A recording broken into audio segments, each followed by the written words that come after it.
Hola chicos, el día de hoy vamos a hablar un poco de PCC. Tenemos que trabajar lo que es patrimonio cultural, tanto el material, el inmaterial, tenemos el mueble, el inmueble, pero también tenemos otro tema que es la identidad cultural. Así que para trabajar todo ello, que nos tenemos pendiente por ciertas actividades del colegio que no se pudo dar, entonces, y por el feriado también, vamos a comenzar. He encontrado este material que también es muy bueno y que le puedo compartir. Vamos a compartir, vamos a resumir un poco y luego lo comparto con ustedes para trabajar estos temas. Seguramente y ustedes ya han visto anteriormente qué cosa es el patrimonio cultural material, pero vamos a hacer una revisión rápida.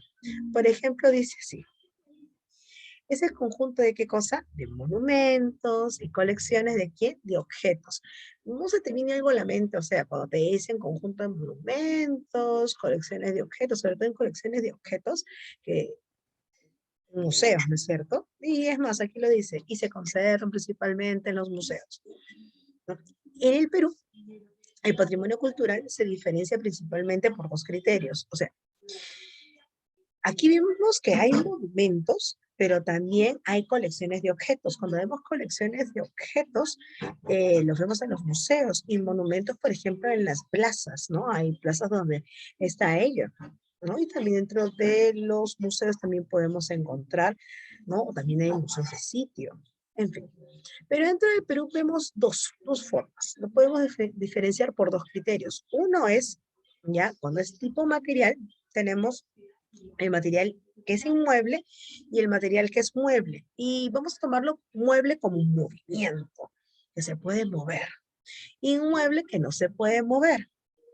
Ya, por ejemplo, pero ¿qué no se podría mover y que es de la cultura? Ahí sería algo, por ejemplo, como huacas, que son sitios sagrados, ¿ya? Que son templos, los cementerios, los andenes que se utilizaban pues, para las cosechas, y algunas que otras edificaciones, tanto de la colonia como lo de la república, y de tiempo inca, por ejemplo, son las huacas, pirámides, por ejemplo, en el caso de Caral, entre otros. Pero los muebles son los que tienen movimiento.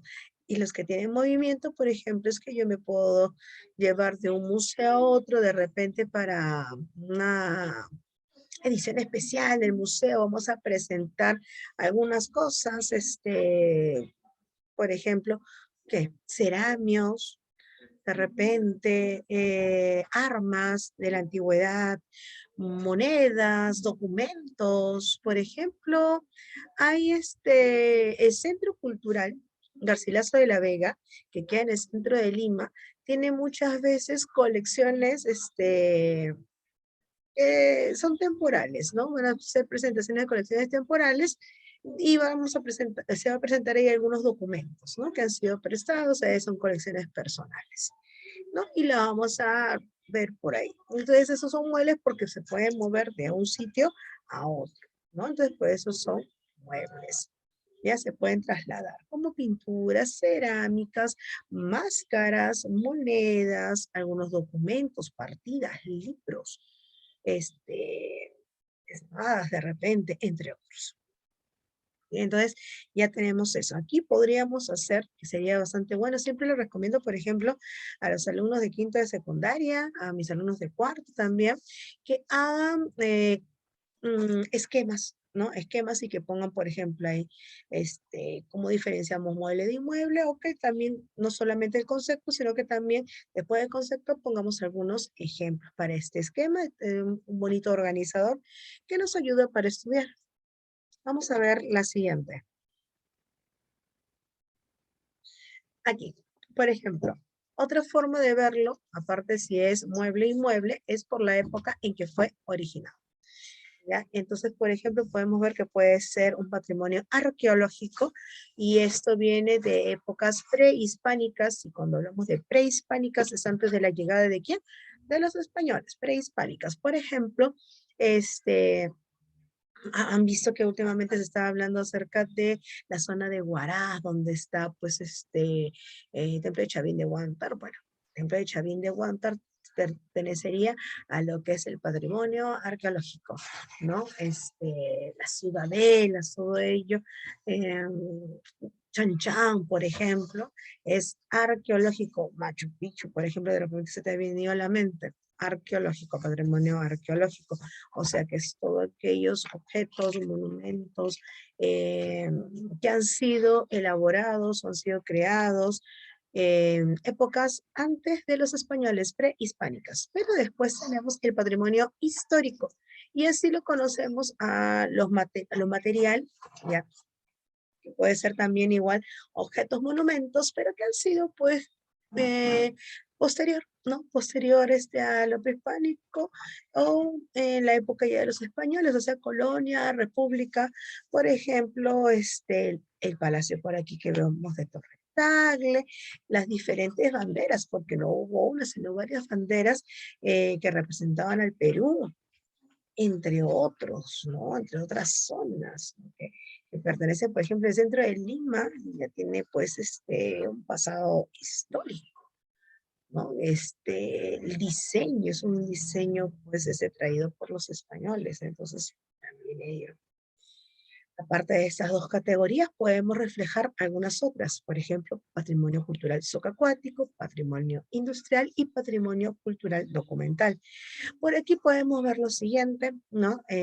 Patrimonio cultural subacuático, ¿qué cosa es? Dice que son todos los vestigios de la existencia humana con carácter, ¿qué cosa? Cultural, histórico y arqueológico, que están, o sea, han estado total o parcialmente sumergidos en el agua en forma, pues, periódica o continua, por lo menos durante 100 años. O sea, quiere decir, cuando te dicen vestigios de existencia humana, quiere decir que, por ejemplo, pueden ser embarcaciones, pueden ser algunas embarcaciones que han sido sumergidas, ¿ya? Y que han estado ahí por un periodo aproximado de 100 años, que puedes encontrar ahí algunos vestigios humanos, o sea que el hombre ha estado ahí, por ejemplo, ¿qué cosa? El Titanic, el Titanic. Podemos ver ahí que en la película eh, todavía pues algunos materiales con los que convivían pues y les ayudaba a la supervivencia y a la buena vida de la población en ese momento dentro, o los habitantes dentro de esa embarcación, ¿no? Como platos de repente, cucharas, camas y ciertos utensilios, ¿no? Entonces, eso también. Pues ese patrimonio cultural subacuático, la etapa aproximada que tiene que tener son unos 100 años y que develan pues que ha sido utilizado por el dentro del uso de los mismos artefactos. Después tenemos el patrimonio industrial. Y el patrimonio industrial, sí, sí, sí, son todos los bienes inmuebles o muebles, o sea, que se pueden o que no se pueden mover, es con facilidad, ¿no? Y ahorita les explico por qué, porque eso también seguramente lo están tocando o lo han tocado o lo tocarán en economía, ¿no? Lo que es mueble e inmueble. Adquiridos o producidos, dice, por una sociedad, pero ¿con qué relación? Con relación a sus actividades industriales, por su industrial, obviamente, me dirás, ¿no?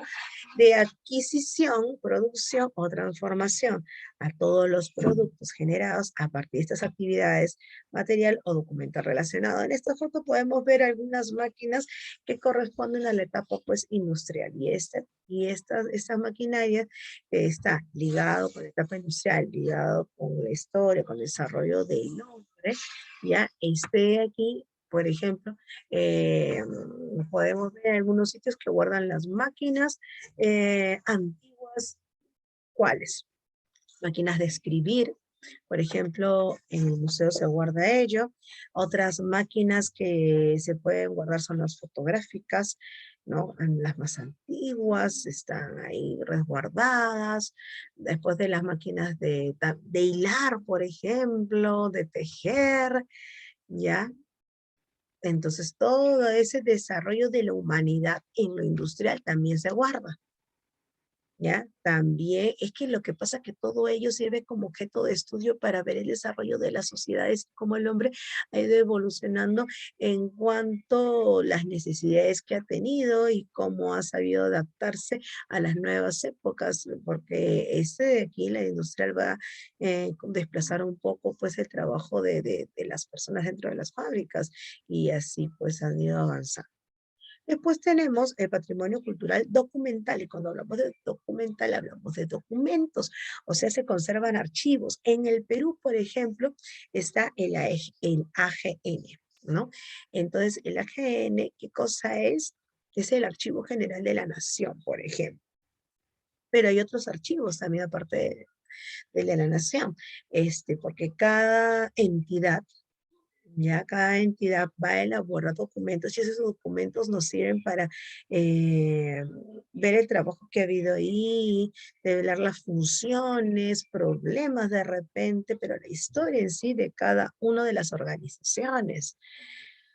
En el AGN, por ejemplo, vamos a ver, y en diferentes archivos vamos a ver, por ejemplo, partidas de nacimiento, problemas legales, problemas entre, por ejemplo, los negros o la población afro o la población indígena con los españoles, ¿no? Ahí se van a develar en estos documentos. Muchos historiadores van ahí para poder documentarse y hacer sus trabajos. Entonces, aquí tenemos que dice, se refiere a la conservación de las instituciones, de diferentes documentos. Ahí están libros, están periódicos, están revistas y otro tipo de material impreso. Me acuerdo de que en la universidad se estaba estudiando, por ejemplo, la moda, algunos estudiaban, o los comerciales, ¿no? La manera de cómo anunciaban, pero por medio de las revistas, y para eso tenían, y en cierta época, ¿no? Entonces, para eso, pues, ¿qué cosa hacían? Tenían que ir al archivo y buscar las revistas de esa época durante un periodo de tiempo, cómo era, pues, que se comercializaba algo, ¿no? La imagen que utilizaban, de repente las palabras, los gráficos, o cómo se percibía a la mujer o al varón, o a las funciones que se le daba a cada uno de ellos dentro de la sociedad. Tenemos ahora el patrimonio cultural inmaterial, porque hace un rato hemos visto todo lo que es material, ¿no? Material que se puede mover, que no se puede mover, que es acuático, que es industrial, que es documentos, pero ahora vamos a ver el patrimonio cultural inmaterial. Y le dicen como que es la cultura viva, por ejemplo, una marinera, de repente el baile la balicha, un festejo, ¿qué más puede ser?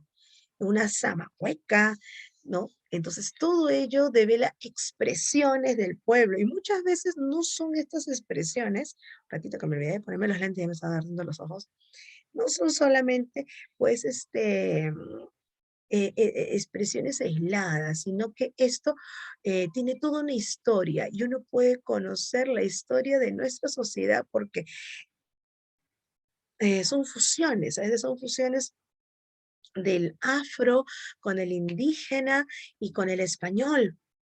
Y eso, y también el cristianismo, el paganismo, ¿no? Todo ello se fusiona y salen muchas danzas, típicas que tenemos nosotros, y no solamente danzas, sino también muchas fiestas, ¿ya? Entonces, las representaciones, las expresiones, el conocimiento de técnicas transmitido de generación en generación, se van a demostrar por medio de las prácticas de manera, pues, oral. Aquí tenemos alguna clasificación. Por ejemplo, tenemos aquí fiestas, pero también fiestas, celebraciones, rituales, las lenguas, la tradición oral, ¿no? Por ejemplo, algunos cantos. Hay algunas personas que tú vas al interior del país que de repente no saben escribir, no saben leer, pero te cuentan unas historias que tendrían que estar documentadas. Y es más, algunos lo documentan, ¿eh? Y te las cuentan pues a pie juntillas, exactamente, y es una tradición que va de generación en generación. La música, las danzas, expresiones artísticas, el arte, la artesanía. Tú ves de repente esos, el torito de Pucará, no sé si habrán visto, ¿no? Expresiones artísticas, los retablos, artesanías bellísimas que la expresión, el cómo pintar, la cocción de repente, antes del pintado, todos los elementos han sido aprendidos de generación en generación, ¿sí? Y ese aprendizaje que después va a ir a lo material, pero que es un aprendizaje que va dándose de una a otra generación, eso es inmaterial. Es un aprendizaje que, claro está, que después va a llegar a lo material, que va a ser material mueble, pero para nosotros ese aprendizaje, esa sabiduría que va a conllevar a hacerlo, o hasta las comidas, por ejemplo, ¿no? Cómo se enseña ello, ¿no? Cómo la sazón, cómo eso de la abuela, de repente, así cocinaba mi tatarabuela, o por ejemplo tenemos, de repente, algún antepasado, ¿no? Puede ser en provincia, puede ser chalaco, puede ser hasta italiano, qué sé yo, y que tienen algunas recetas y algunas costumbres que se han ido dejando de generación en generación. Eso es lo inmaterial. Conocimientos, saberes, prácticas medicinales, tradicionales, gastronómicas, los espacios culturales que se hallan, la realización de estas prácticas, de estas fiestas regionales, patronales, y bueno, todo ello. Nosotros, por ejemplo, tenemos a Chabuca Granda, ¿no? Que ella ha dejado pues un patrimonio cultural inmaterial. Me dirás, no, Miss, o sea, yo puedo encontrar un disco de ella, puedo encontrar fotos de ella, escritos de ella, tal vez no solamente CD, un CD con sus canciones, puedo encontrarlo en Spotify o qué sé yo. Pero, pero, la obra de ella que ha quedado en nuestras mentes, ¿no? La flor de la canela, por si acaso para los que no la conocen, porque esta generación a veces no conoce estas cosas. Todo ello queda, todo ello queda. Entonces queda de generación en generación. Que luego se plasme, se trate de plasmar en algo material, sí, no sé. Pero esa forma de expresar, ¿no? Es qué cosa es inmaterial, ¿sí?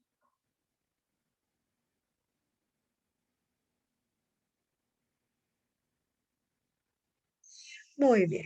Entonces vamos a seguir.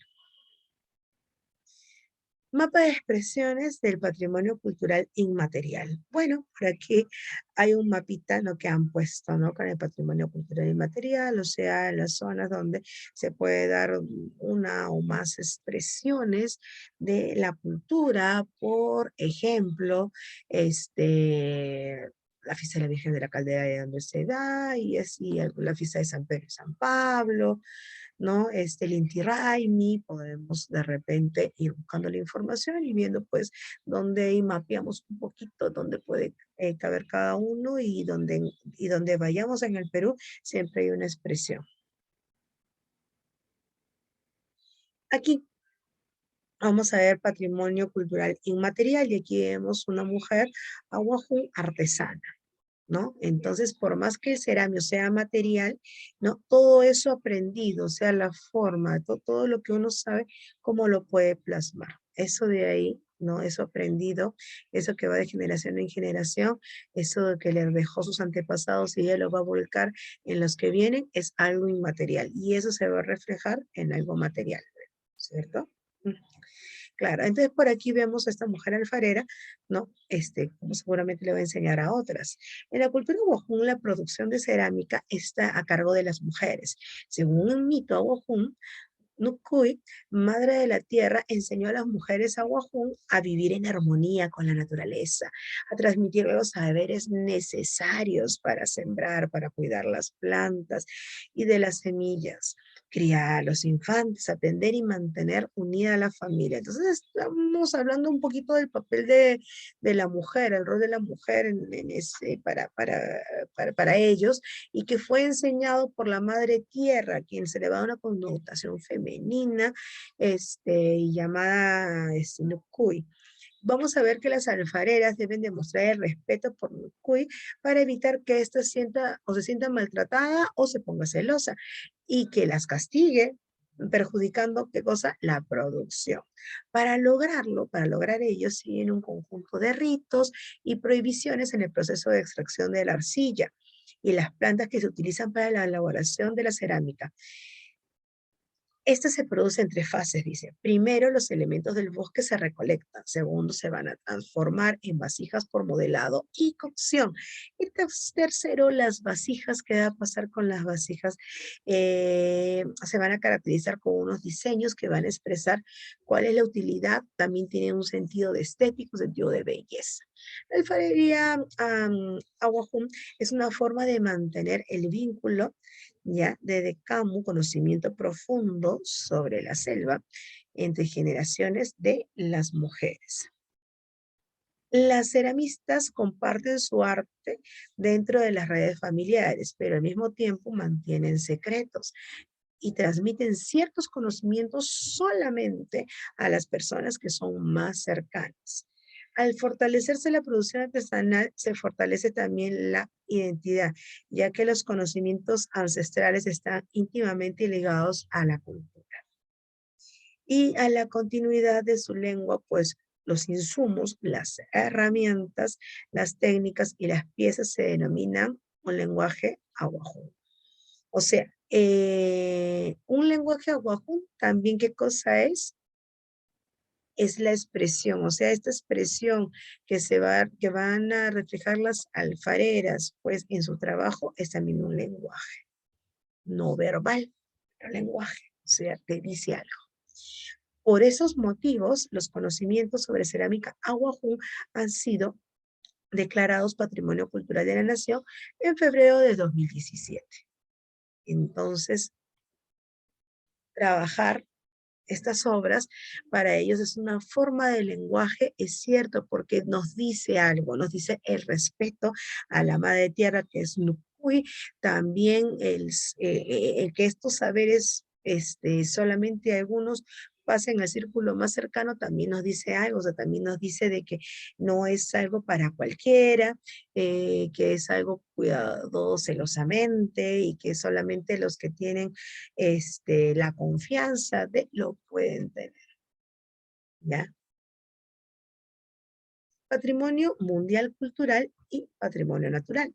Vamos a ver ello. A ver, dice, ante la necesidad de identificar los bienes inestimables o irreemplazables de las naciones y de apoyar a los estados en su conservación, la Organización de Naciones Unidas, o sea, llamada ONU, aprobó qué cosa por convención para la protección del patrimonio mundial cultural y natural.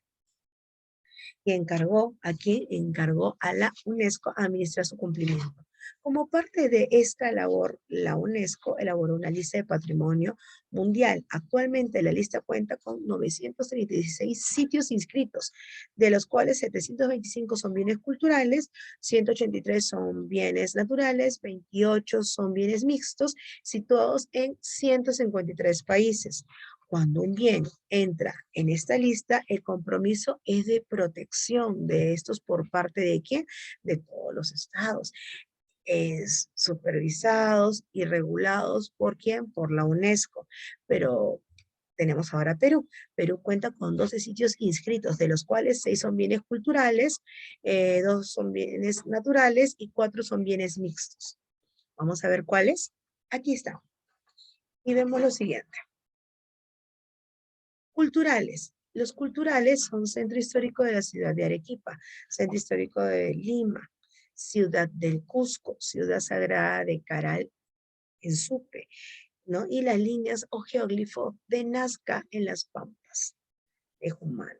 Esos son los culturales, tenemos los naturales. Los naturales son el Parque Nacional de Huascarán, el Parque Nacional del Manu, y los mixtos, ya, que combinan a los dos, tenemos aquí al Parque Nacional del Río Abiseo, el Capañán, que es el sistema de caminos andinos, o los caminos del Inca, el santuario histórico de Machu Picchu y el sitio arqueológico de Chavín de Huántar. ¿Hay culturales en peligro? Sí, tenemos a la zona arqueológica de Chan Chan. Entonces, esto también, ojo con ello, ya. Entonces, hasta ahí espero que me hayan comprendido, que me hayan entendido ello. En un momento, vamos a hacer como un resumen de lo que hemos visto. Bueno, hemos dejado de compartir la información y ahora lo que vamos a hacer es hacer como un resumen de lo que hemos visto. Tenemos entonces el patrimonio que es mueble y el patrimonio inmueble, ¿cierto? Y que esto es de lo material. A ver, regresamos mejor. A ver, tenemos patrimonio material y no material. Dentro del patrimonio material hemos visto lo que es mueble y lo que es inmueble, lo que está pues sumergido, que es semiacuático. También tenemos, ¿qué más? Tenemos el industrial, también tenemos el documental. Veamos todo ello, ¿cierto? Ya. Pero también hemos visto que hay inmaterial. Y dentro del inmaterial tenemos, por ejemplo, todo lo que pasa de generación en generación, que puede ser las tradiciones, los mitos, la leyenda, los bailes, la gastronomía, la música, todo ello. Espero que hayan comprendido. Les voy a dejar una actividad para ver mejor su comprensión y también va a haber un trabajo. Les voy contando cómo es el trabajo. El trabajo es que nosotros tenemos que realizar, ¿qué cosa? Tenemos que realizar mm, una investigación acerca de qué conocemos, ¿ya? De algunas, pues, de las provincias. Me van a hablar acerca de lo material y lo inmaterial de los patrimonios que hemos trabajado, ¿sí? Algunos ejemplos. Y vamos a tener también una exposición donde ustedes van a tener que demostrar ello, ¿no? Demostrar lo que han aprendido, de repente traer algo relacionado, pues, porque vamos a hablar acerca de la identidad, el patrimonio, ¿no es cierto? Ya vamos a hablar del patrimonio, falta la identidad. Vamos a estar listos para de repente demostrar la influencia de nuestra identidad acerca de la zona selva, de la zona sierra, ¿no? De repente de lo afro también, aparte de lo afro, de repente de otras culturas, por ejemplo, los japoneses han venido al Perú, los italianos, los alemanes, los chinos, o sea, tenemos un poco de todos ellos, porque nuestra cultura está muy influenciada, tenemos matices de todo. Entonces espero que les hagan llegar este video prontamente para que puedan ir mirándolo. Cualquier consulta o duda, me escriben. Ya saben que mi número se los hice llegar y cualquier cosa me escriben a mi WhatsApp personal. Hasta luego.